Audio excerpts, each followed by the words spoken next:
ஓம் சாந்தி. தண்ணீரில் இருந்தாலும் தாமரை மலை போன்று அப்படிங்கிற அந்த யுகல்ஸ் பற்றி என்னுடைய 2வது நாள். செற்றிலிருந்தாலும் செந்தாமரை அப்படிங்கிற அந்த பற்றி என்னுடைய 2வது நாள். பகவான் பார்த்தீங்கன்னா நம்மளை 24 கேரட்டு தங்கமாக மாற்றுறதுக்காக வந்திருக்கிறார். தாமரை மலரானது சேற்றில் இருந்தாலும் தாமரைப்பூ சேற்றில் தான் இருக்குது. ஆனாலும் சேற்றை கடந்து அதுலேருந்து விடுபட்டு இருக்குது. முழு உலகத்திற்காக அது மலர்கிறது, அது மகிழ்கிறது.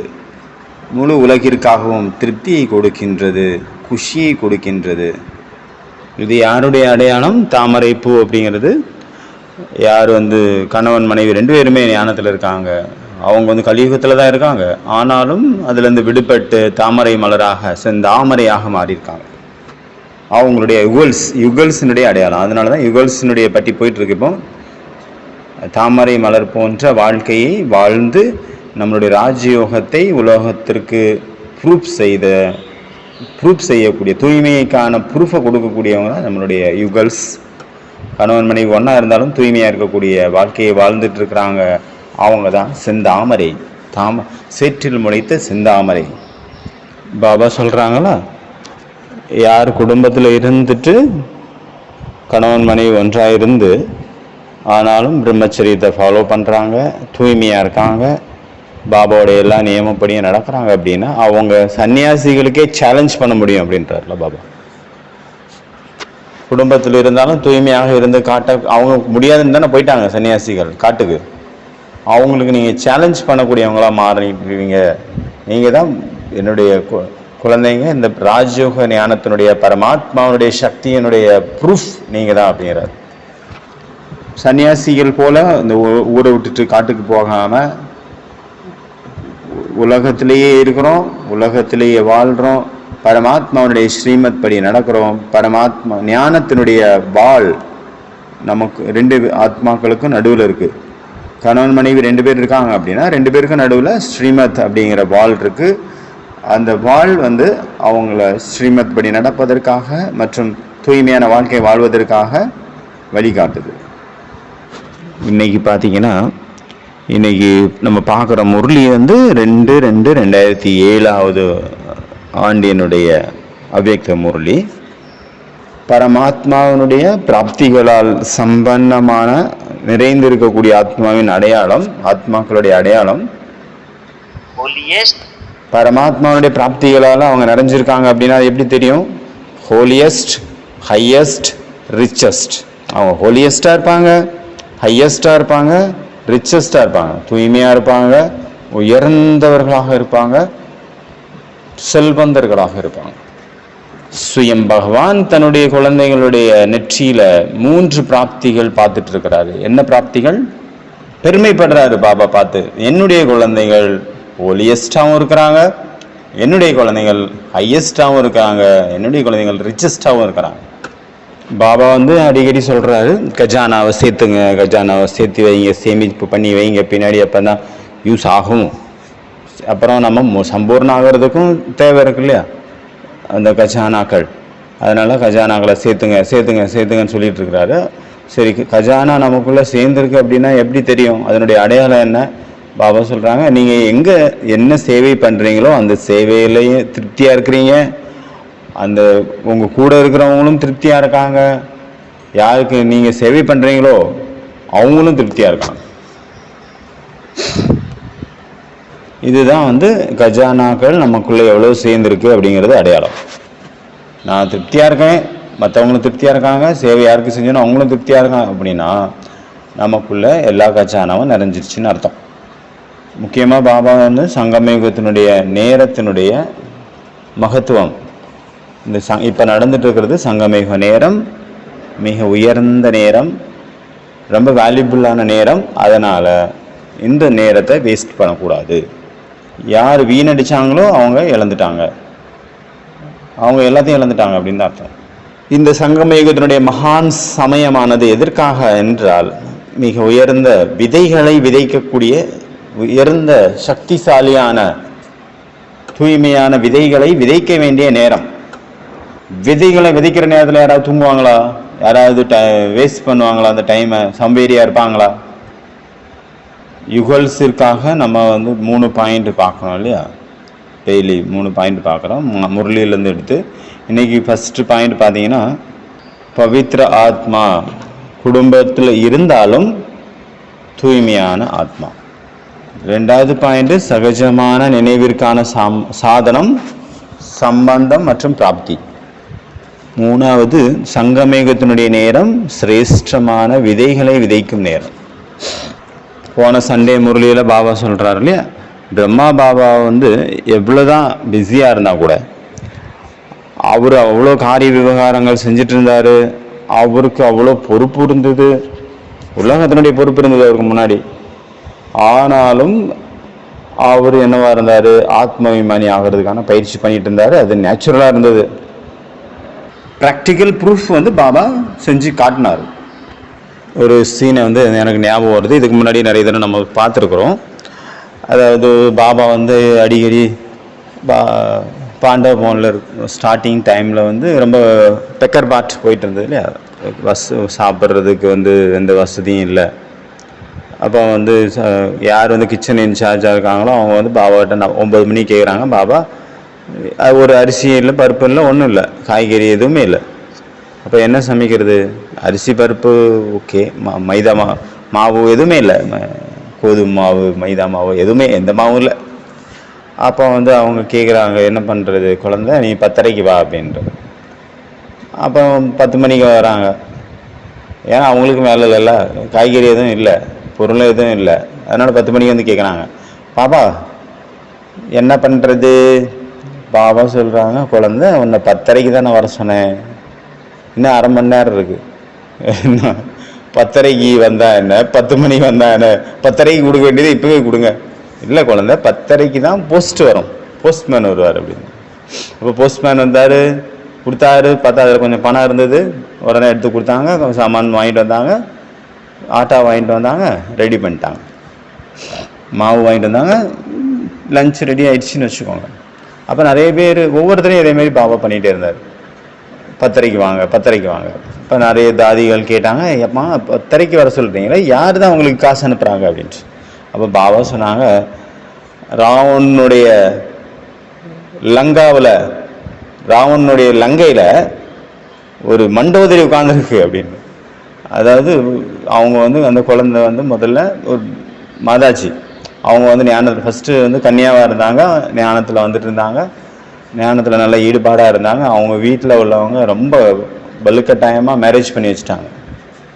அந்த குழந்தை இப்போவும் பாபாவுடைய அன்பில் துடிச்சு, பாபாவுடைய அன்பில் உருகிட்டு இருக்கு அந்த குழந்தை.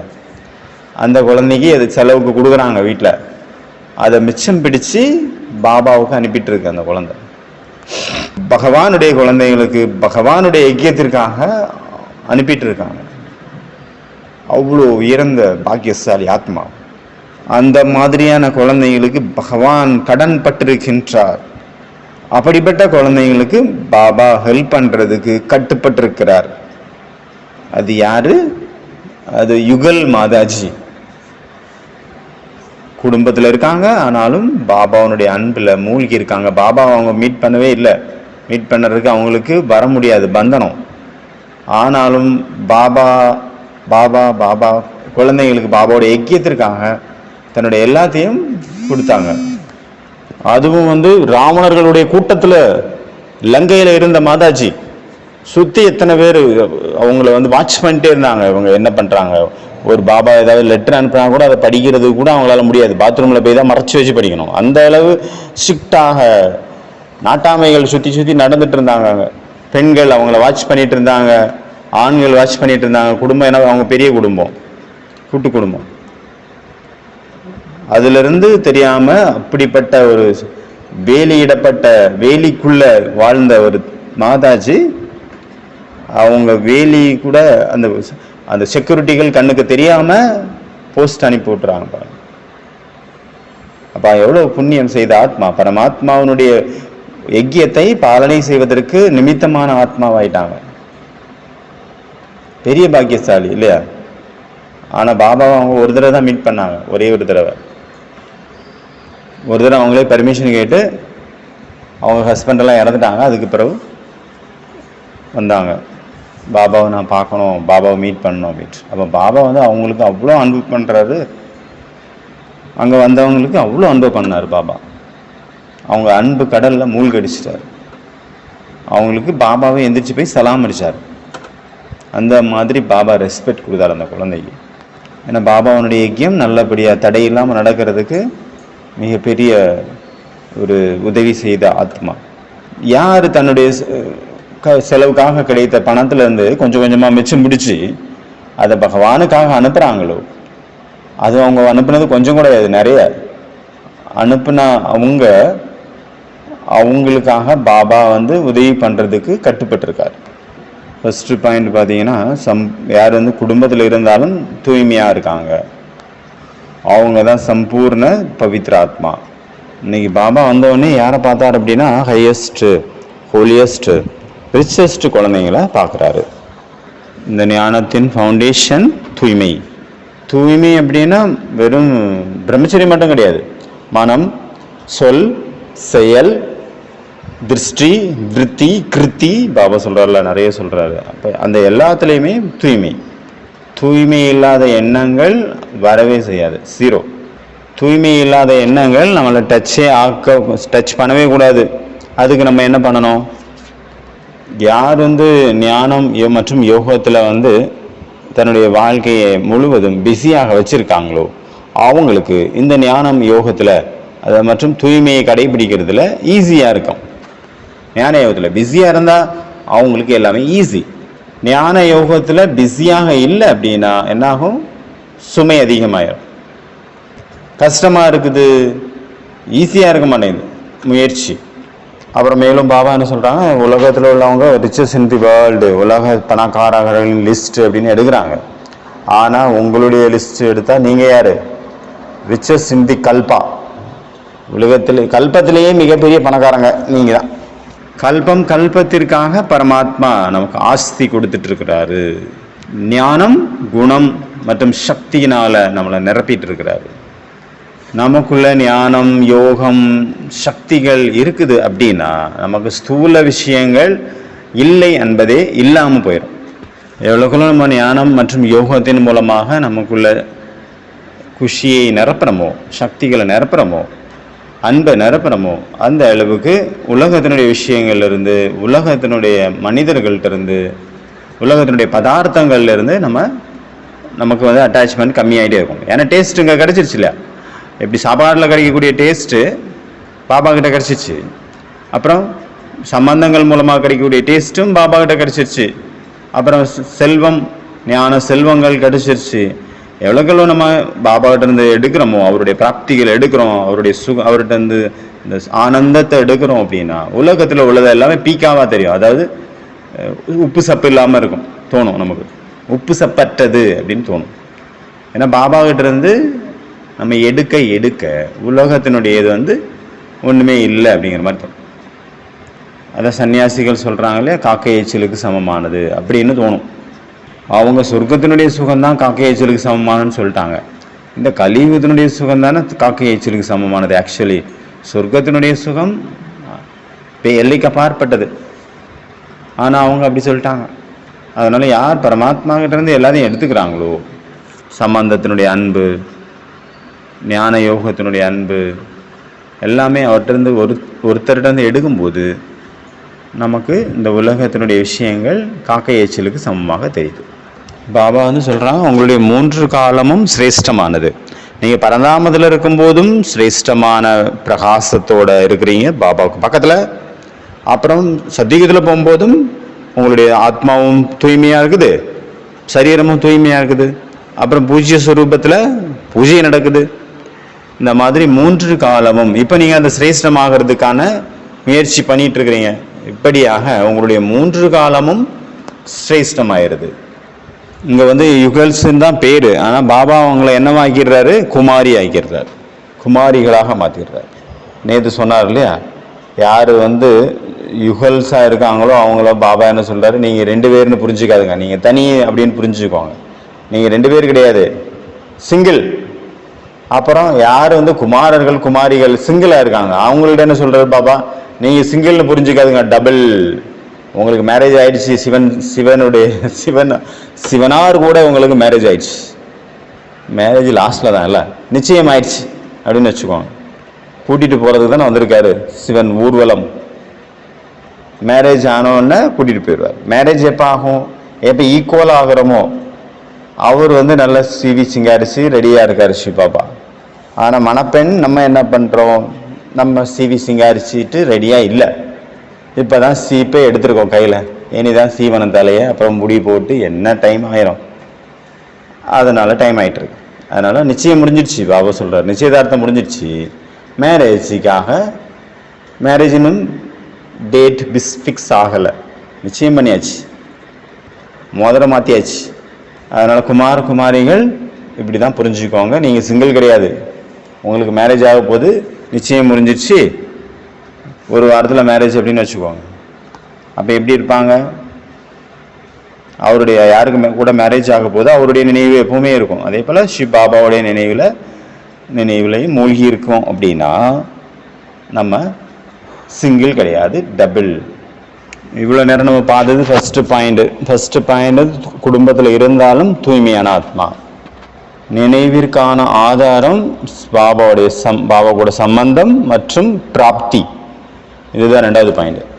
பாபா சொல்கிறாங்க உங்களுக்கு பாபா கூட எவ்வளோக்களோ சம்பந்தம், நெருக்கமான சம்பந்தம் இருக்குதோ அவ்வளோக்களோ நினைவு செய்கிறது ஈஸியாக இருக்கும். சம்பந்தம் நம்ம தூரமான சம்பந்தம் அப்படின்னா அவங்க நினைவு அதிகமாக வராதில்ல. எப்போவா தூரத்து சொந்தக்காரங்க அப்படின்னா அவங்க எப்போ நினைவு வருவாங்களா, எப்போவா தான் வருவாங்க. அதே போல் நம்ம பாபா கிட்ட தூரமான சம்பந்தம் வச்சுருந்தோம் அப்படின்னா ஈஸியாக நினைவு வராது, எப்போவா தான் வரும். பாபா கிட்ட அந்த மாதிரி சம்பந்தத்தில், நெருக்கமான சம்பந்தத்தில் வர்றதுக்கு நம்ம என்ன பண்ணோம், யாரையாவது இம்ப்ரெஸ் பண்ணணும் அப்படின்னா என்ன பண்ணணும், யாரையாவது ஒருத்தவங்களை இம்ப்ரெஸ் பண்ணக்கு ட்ரை பண்ணுறீங்க, அவங்க மனசில் இடம் பிடிக்கிறதுக்காக முயற்சி பண்ணுறீங்க, அவங்க மனசில் குடியிருக்கிறதுக்காக முயற்சி பண்ணுறீங்க. இப்போ பாபாவுடைய மனசில் குடியிருக்கிறதுக்கு நம்ம ட்ரை பண்ணிகிட்ருக்கோம். அப்போ என்ன பண்ணணும், யாரை வந்து இம்ப்ரெஸ் பண்ணணுமோ அவங்களுக்கு பிடிச்சதை நம்ம செஞ்சோம் அப்படின்னா அவங்க இம்ப்ரெஸ் ஆயிடுவாங்க இல்லையா. யாரை நீங்கள் இம்ப்ரெஸ் பண்ணணுமோ அவங்களுக்கு பிடிச்சதை நீங்கள் செஞ்சுருங்க, அப்போ இம்ப்ரெஸ் ஆயிடுவாங்க. அவங்களுக்கு பிடிச்சதை செய்யணும், அவங்க சொன்னதை உடனே செய்யணும். அவங்க சொன்னதை நம்ம கேட்டுட்டோம் அப்படின்னா, ஸ்ரீமத் படி நடந்துட்டோம், பாபா சொல்கிறத நம்ம கேட்டு நடக்கிறோம் அப்படின்னா நம்ம சொல்கிறத பாபா கேட்டே ஆகணும். ஏன்னா நம்ம ஃபஸ்ட்டு நடந்துட்டோம்ல, அவர் சொன்னதை நம்ம ஓகே சொல்லிட்டோம், அப்போ நம்ம சொல்கிறத அவர் ஓகே சொல்லிடுவார். அதே போல் பாபாவனுடைய நெருக்கத்தில் நம்ம வரணும் அப்படின்னா, பாபா கூட க்ளோஸ் ஆகணும் அப்படின்னா, பாபா என்னெல்லாம் ஸ்ரீமத் கொடுக்குறாரோ, பாபா என்னெல்லாம் கட்டளைகள் கொடுக்குறாரோ, பாபா என்னெல்லாம் நியமங்கள் கொடுக்குறாரோ, பாபா என்னெல்லாம் சொல்கிறாரோ அதை உடனே நம்ம ஏற்றுக்கணும், டக்குன்னு பட்டுன்னு. அப்போ பாபாவும் பட்டுன்னு வந்துடுவார், இம்ப்ரெஸ் ஆயிடுவார், டப்புன்னு. பாபா என்னெல்லாம் பிராப்திகள் கொடுத்தாரோ அதை நம்மளுடைய வாழ்க்கையில் இறக்கணும், கூடவே தாரணை பண்ணணும், காரியத்தில் கொண்டு வரும். சரி, பாபா வந்து நமக்கு என்னெல்லாம் கொடுத்துருக்கிறாரு, என்னென்ன பிராப்திகள் கொடுத்துருக்கிறாரு, ஞானம் கொடுத்துருக்கிறாரு ஃபஸ்ட்டு, அடுத்து குணங்கள் கொடுத்துருக்கிறாரு, சக்திகள் கொடுத்துருக்கிறாரு, இவ்வளோ உயர்ந்த சங்கமேகத்தினுடைய நேரத்தை நம்ம கையில் கொடுத்துருக்காரு, சிரேஷ்டமான எண்ணங்கள் கொடுத்துருக்கிறாரு, பிரம்மா போஜனம் கொடுத்துருக்கிறாரு, சேவை கொடுத்துருக்கிறாரு, உலக சேவையை பொறுப்பாளர் ஆக்கியிருக்கிறாரு. பாபா வந்து அவரே நமக்கு கொடுத்துட்டாரு, பகவானே என்னுடையவராகிவிட்டார். 3வது பாயிண்ட், சங்கமயுகம் அப்படிங்கிறது சிரேஷ்ட கர்மங்களை விதைக்கும் நேரமாகும். சங்கமயுகத்தின டைம் பார்த்தீங்கன்னா ரொம்ப சிரேஷ்டத்திலும் சிரேஷ்டமானது. எப்படி, நம்மளுடைய ஒவ்வொரு ஃபுட் ஸ்டெப்பை நம்ம எடுத்து வைக்க பல கோடி மடங்கு வருமானத்தை சேர்க்கறதுக்கான நேரம். பாபா நினைவில் ஒரு ஸ்டெப் எடுத்து வைக்கிறோம் அப்படின்னா அங்கே கோடி, அடுத்த ஸ்டெப் எடுத்து வச்சா கோடி, அடுத்த ஸ்டெப் எடுத்து வச்சா கோடி, கோடி கோடி கோடி போயிட்டே இருக்கு, பல கோடி. இந்த நேரம் பார்த்தீங்கன்னா விசித்திரமான நேரம். பரமாத்மா கிட்ட நம்ம உதவி எடுக்கிறோம், கூடவே பகவானே நம்மகிட்ட இருந்து உதவி எடுக்கிறார். பக்தி மார்க்கத்தில் ஃபுல்லாக பகவானே இதை பண்ணுங்க அதை பண்ணுங்கன்னு ஹெல்ப் பண்ணுங்க அப்படின்ட்டு. இப்போ கூட பாபா குழந்தைங்க நிறைய பேர் பாபா ஹெல்ப் பண்ணுன்னு கேட்டுட்டு இருக்காங்க. ஆனால் பாபாவே இப்போ அப்பா கொஞ்சம் ஹெல்ப் பண்ணுங்கப்பா, சத்தியுகத்தை படைக்கணும், கொஞ்சம் ஹெல்ப் பண்ணுங்கப்பா ப்ளீஸ்ப்பா அப்படின்ட்டு அவர் கேட்டுட்டு இருக்கிறார். பாவம். நிலைமை இவ்வாறு இருக்க எவ்வாறு அவரிடம் கேட்பது? கொடுப்பவரை நம்மிடம் கேட்கும் பொழுது நாம் எவ்வாறு அவரை கேட்பது? மன்றாடி கேட்பது. அதனால இந்த நேரம் கலியுகத்தை சத்தியுகமாக மாற்றக்கூடிய நேரம், பகவானை நம்மளுடைய வாழ்க்கை துணைவராக மாற்றக்கூடிய நேரம். ஒவ்வொரு மூச்சுக்கு மூச்சும் பரமாத்மாவுடைய நினைவு நம்மளுடைய நினைவுகளில் ததும்ப வேண்டிய நேரம் இது. உடல் மனம் பொருளை நாம் வெற்றிகரமாக பயனுள்ளதாக ஆக்கக்கூடிய நேரம் இது. நம்மளுடைய உடல் மனம் பொருளை வெற்றிகரமாக்குவது மற்றும் மற்றவங்களுடைய உடல் மனம் பொருளை வெற்றிகரமாக பயனுள்ளதாக மாற்றக்கூடிய நேரமாகும். அனைத்து சம்பந்தங்களையும் பரமாத்மாவுடன் இணைக்கக்கூடிய நேரம். அதனாலதான் சங்கமயுகத்தினுடைய நேரம் சிரேஷ்டத்திலும் சிரேஷ்டமானது. பாபா சிரேஷ்ட சோமான், அதாவது சிரேஷ்ட ஸ்திதி அப்படிங்கிற ஆசனம் கொடுத்துருக்கிறாரு. நீங்க குஷி நஷீப் ஆயிட்டீங்க, அதிர்ஷ்டசாலியாக லக்கியாக மாறிட்டீங்க. அப்ப மற்றவங்களையும் நீங்க அதே போல அதிர்ஷ்டசாலிகளாக மாற்றுறீங்க. யாருடைய வாழ்க்கையில குஷி இல்லையோ அவங்களுடைய வாழ்க்கை ரசனமற்ற, அது குஷி ஒரு வெறுமையான வாழ்க்கை. அவங்களுடைய வாழ்க்கை சாறு பிழியப்பட்ட எலுமிச்சை பழத்திற்கு சமமானது. சாரி, எலுமிச்சை பழம் இல்லை, கரும்பு சக்கை, சாறு எடுக்கப்பட்ட கரும்பு சக்கைக்கு சமமானது அவங்களுடைய வாழ்க்கை. ஒருவேளை பகவான் கிடைச்சிட்டாரு, பாபா குழந்தை ஆயாச்சு, ஞானம் கிடைச்சிருச்சு, ஞானத்துல போயிட்டு இருக்கிறோம், வாழ்க்கை அமிர்த வேலை யோகா பண்றோம், ஆனாலும் என்னுடைய வாழ்க்கையில குஷி இல்லை அப்படின்னா வேற யாருக்கு தாங்க குஷி கிடைக்கும்? பரமாத்மாவே கிடைச்ச பிறவே எனக்கு குஷி இல்லை. உலகத்தினுடைய சிருஷ்டியினுடைய விதையாக இருக்கக்கூடிய பரமாத்மாவே கிடைச்ச பிறவும் என்னால திருப்தியாக இல்லை, சந்தோஷமா இல்லை அப்படின்னா உங்களுக்கு என்ன கிடைச்சாதான் சந்தோஷம் வரும்? வேற யாரால அப்ப குஷியா இருக்க முடியும்? நீங்களே குஷியா இல்லை அப்படின்னா சிந்தித்து செயலாற்றுங்கள். அதனால யோசிச்சு பார்க்கணும் எங்க தப்பு நடந்துட்டு இருக்கு. நமக்கு நம்மளே கேட்கணும். கேள்வி கேட்குறீங்கல்ல, யாராவது வெளியில இருந்து கோர்ஸுக்கு வந்தா, நீங்க யாரு, நீங்க எப்படி இருந்தீங்க, நீங்க உங்களை பத்தி அப்படின்னு கேட்குறீங்க. அதே போல இப்ப நம்மளே கேட்கணும். இப்போ கடவுள் கிடைச்சிட்டாரு, கடவுளை தேடி அலைஞ்சோம். துவாபர யுகத்திலிருந்து கலியுகம் வரைக்கும் 63 ஜென்மங்கள், 2500 வருஷங்கள் தேடி அலைந்தோம். ஆனால் அவரே கிடைச்சிட்டாரு. இறுதியாக அவரே அவரை தேடி நம்ம கண்டுபிடிக்க முடியல, அவரே வந்துட்டாரு.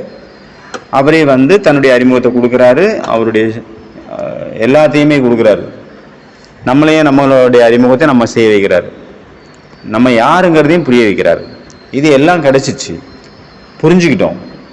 ஆனாலும் எனக்கு குஷி இல்லை, சந்தோஷம் இல்லை, இந்த பிராமண வாழ்க்கையில திருப்தி இல்லை, ஒரே துக்கத்துல இருக்கேன். அதே வாழ்க்கையை தான் வாழ்ந்துட்டு இருக்கேன். கலியுகத்துல இருக்கிற எப்படி இருந்தனோ, புறணி பேசிட்டு இருந்தனோ, கலியுகத்துல எப்படி ஊர் வம்பு பண்ணிட்டு இருந்தனோ, கலியுகத்துல நான் எப்படி வரவங்க போறவங்க எல்லாம் வம்பு இழுத்துட்டு இருந்தனோ, கலியுகத்துல நான் வரவங்க போறவங்க எல்லாம் இதுதான் பொழப்பாவே இருந்தனோ, அந்த வேலையை நான் இப்பவும் பண்ணிட்டு இருக்கிறேன்.